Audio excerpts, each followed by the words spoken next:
दिखाकर ख्वाब महलों के ये गुर्बत लूट लेते हैं और वतन की आबरू और उसकी जीनत को छीन लेते हैं। लुटेरा है अगर आजाद तो अपमान सबका है, और लुटी है एक बेटी तो लुटा सम्मान सबका है। कि जिस वक्त इनको छोड़ा जा रहा होगा, बिल्किस बानो के ऊपर क्या गुजर रही होगी, जब मिठाई खिलाई जा रही होगी, फूल माला से उनका स्वागत किया जा रहा होगा। बलात्कारी पार्टी के जो संस्कारी जो बलात्कारी हैं, उनका आपने देखा होगा कि तिरंगा यात्रा, कठुआ और नाव, हाथरस, रात को बेटी को जिंदा जला दिया जाता है। तो मुसलमान एंगल देश का मीडिया जिसको ये काम मिला हुआ है वो दिखाने का काम करता है, लेकिन बेटी तो बेटी है, वो देश की बेटी है। देखिए, दिखाकर ख्वाब महलों के ये गुर्बत लूट लेते हैं, दिखाकर ख्वाब महलों के ये गुर्बत लूट लेते हैं और वतन की आबरू और उसकी जीनत को छीन लेते हैं।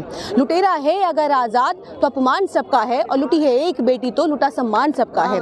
बनो इंसान पहले छोड़कर तुम बात मजहब की, बनो इंसान पहले छोड़कर तुम बात मजहब की, लड़ो मिलकर दरिंदों से, ये हिंदुस्तान सबका है। देखिए, जिस तरीके से सुप्रीम कोर्ट की तरफ से जो फैसला आया, देखिए हम उसका सम्मान करते हैं। बहुत ही ऐतिहासिक फैसला रहा है, क्योंकि अभी तक जिस तरीके से लोगों का और खास करके देश की बेटियों और बहनों का जिस तरीके से विश्वास सुप्रीम कोर्ट से या न्यायिक प्रक्रिया से उठा था, तो आज दोबारा से वो भरोसा हमें कायम होता हुआ नजर आ रहा है। और हम उम्मीद कर रहे हैं कि हजारों, लाखों, करोड़ों बेटियां जो कि इस आस से में बैठी थी कि काश अगर बिल्किस को अगर न्याय मिला तो हम भी अपनी आवाज़ को बुलंद कर सकते हैं, हमारे साथ भी जो जुल्म और ज्यादती होती है तो उसके लिए भी हम FIR कटवा सकते हैं, कंप्लेन किसी के खिलाफ कर सकते हैं, चाहे वो किसी पार्टी का हो, चाहे किसी भी समुदाय या किसी भी बड़े बड़े विंग का हो, तो हम उसके खिलाफ अपनी आवाज़ को उठा सकते हैं। तो आज ये एक भरोसा कायम हुआ है।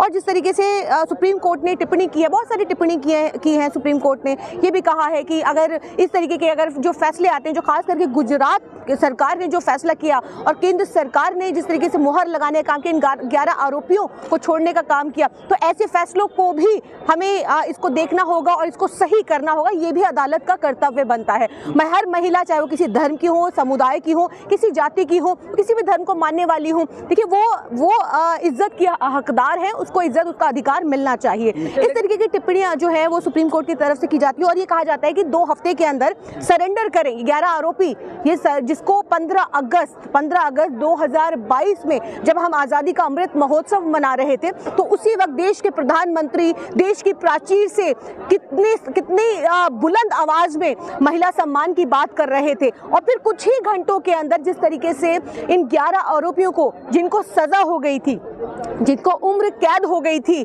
सालों से जेल काट रहे थे, और क्या आरोप था, बिल्किस बानो का हम सब जानते हैं कि किस तरीके से उसकी 3 साल की बच्ची के साथ जो हुआ, उसकी हत्या कर दी गई।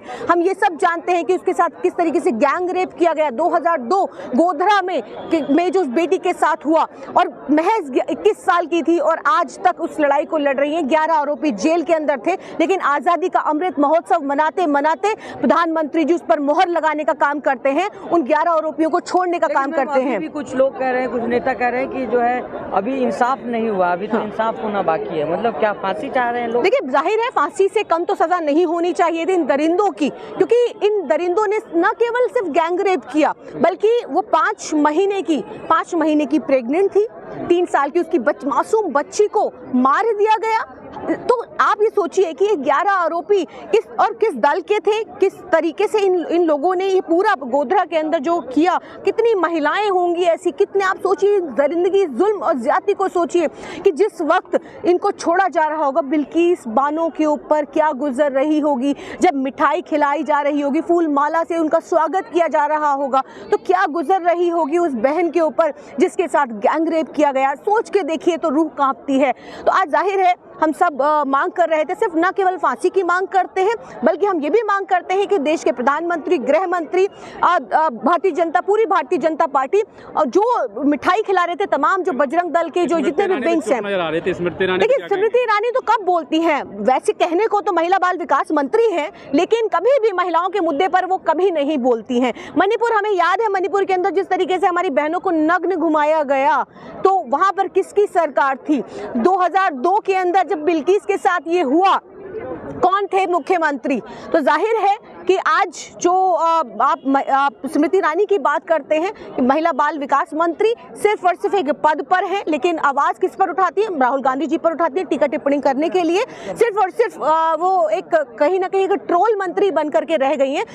लेकिन आज जो सुप्रीम कोर्ट का जो फैसला आया वो बहुत ही ज़्यादा सम्माननीय है। हम जितनी इसकी हम प्रशंसा करें वो कम होगा, लेकिन बहुत सारी ऐसी बहनें हैं जिनका हौसला टूटा हुआ है। अब भी उनके साथ हमें खड़े होने की ज़रूरत है, ये उन्हें भरोसा दिलाने की ज़रूरत है, उनकी आवाज़ को बुलंद करने की ज़रूरत है। और बहुत अफसोस होता है कि जिस देश के अंदर नारियों को पूजा जाता है, अगर हम उन बहनों के लिए, चाहे वो किसी धर्म समुदाय या जाति की हो, लेकिन अगर हम उनकी आवाज़ को बुलंद करते हैं, मैं एक महिला होने के तौर पर भी कह रही हूँ कि अगर हम उनकी आवाज़ को बुलंद करते हैं तो हमें गालियाँ पड़ती हैं।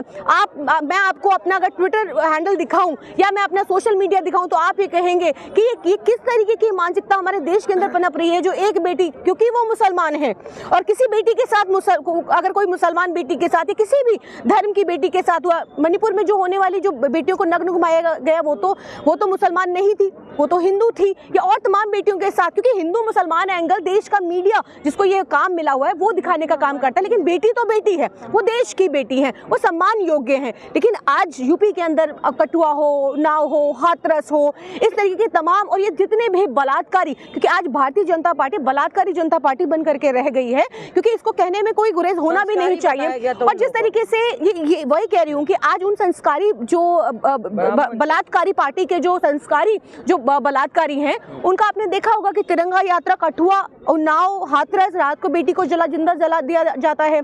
आपने ये भी देखा होगा कि किस तरीके से उसके लिए पूरा बृजभूषण शरण सिंह के लिए पूरा तंत्र लगा करके गिरफ्तारी अभी तक नहीं होती है। जब मैं आपसे बात कर रही हूँ तब तक गिरफ्तारी नहीं हुई है। तो देखिए, हम जानते हैं कि पूरा तंत्र, जो बलात्कारी जनता पार्टी का जो पूरा तंत्र है, वो किस तरीके से अपने संस्कारी बलात्कारियों को बचाने में लग जाता है। तो हम सब जानते हैं। आज अगर मैं लंबी लिस्ट निकाल, बाबा राम रहीम हर दूसरे महीने वो आकर के म्यूजिक कंपोज करते हैं, फिल्में बनाते हैं, हर दूसरे महीने उनको पेरोल मिल जाती है। तो देखिए, अगर संरक्षण, किसका संरक्षण प्राप्त है, संरक्षण उनको जब तक प्राप्त रहेगा, हमें वो नींव रखनी है। हम महिलाओं को आगे आकर के, और महिलाओं को की भी जिम्मेदारी है कि हम एक दूसरे की ताकत बने, एक दूसरे को मजबूती दें। और अगर किसी एक के साथ होता है तो हम सब आकर के एक दूसरे का हाथ पकड़ के ये कहें कि हम तुम्हें इंसाफ दिलाएंगे, हम तुम्हारे साथ खड़े होंगे, हम तुम्हारे साथ सड़कों पर आएंगे। देखिए, ये भी बहुत जरूरी है, क्योंकि जब हिंदू मुसलमान जब एंगल आता है तो जाहिर है कि आवाजें कम उठती हैं।